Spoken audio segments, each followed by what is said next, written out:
CM Revanth రెడ్డిపై మండిపడ్డారు మాజీ ఎమ్మెల్యే కాట్రగడ్డ ప్రసూన. బీఆర్ఎస్ అధినేత కేసీఆర్పై రేవంత్ చేసిన వ్యాఖ్యలు వార్తాపత్రికల్లో చూసి చాలా బాధపడ్డానని చెప్పారు. తెలంగాణ రాష్ట్ర అభివృద్ధి కోసం నిరంతరం శ్రమించిన గొప్ప వ్యక్తి కేసీఆర్ అని కొనియాడారు.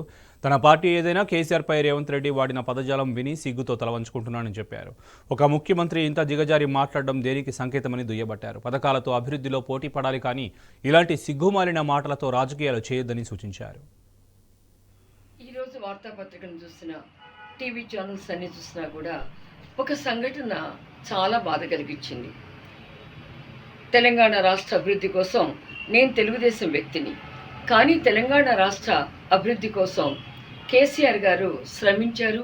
తెలంగాణ రాష్ట్రం ఏర్పరచడంలో అన్ని పార్టీలు పాత్ర పోషించాయి.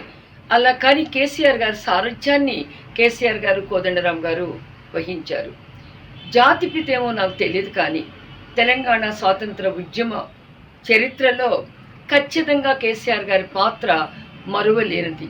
నేను కేసీఆర్ గారితో దరిదాపు 18 సంవత్సరాల ప్రయాణం కొనసాగించాను తెలుగుదేశం పార్టీలో. ఆయనతో కలిసి అనేక ఉపన్యాస వేదికలు పంచుకున్నాను, ఒక పర్సనల్ విషయాలని. కానీ దానిని రాజకీయాలకు ముడిపెట్టడం అన్నది మంచిది ఏమాత్రం కాదు. ఒక కేంద్ర మంత్రిగా, ఒక వ్యక్తిగా, అటు తెలుగుదేశంలో మంత్రిగా అందరి మన్ననలు పొందినటువంటి తెలివైన వ్యక్తి, మేధావి, సంస్కారవంతుడు. కొన్ని సమయాలలో ఆయన హాస్యమైనటువంటి మాటల్ని ఉండొచ్చు, కానీ వ్యక్తిగా అందరిలో కూడా మెన్నదగినటువంటి వ్యక్తి. కానీ బీఆర్ఎస్ కూడా కేసీఆర్ గారు ఆ పార్టీ పెట్టినటువంటి మహోన్నతమైనటువంటి వ్యక్తి.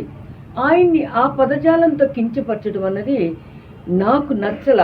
నా పార్టీ ఆదేశాలు ఏమున్నప్పటికీ కూడా ఈ రోజున కేసీఆర్ గారి మీద వాడినటువంటి పదజాలానికి సిగ్గుతో తల వంచుకుంటూ రాజకీయాలంటే ఇంత హీనంగా ఉండాలా? ఇలా వ్యక్తిగత విమర్శలు చేసుకోవాలా?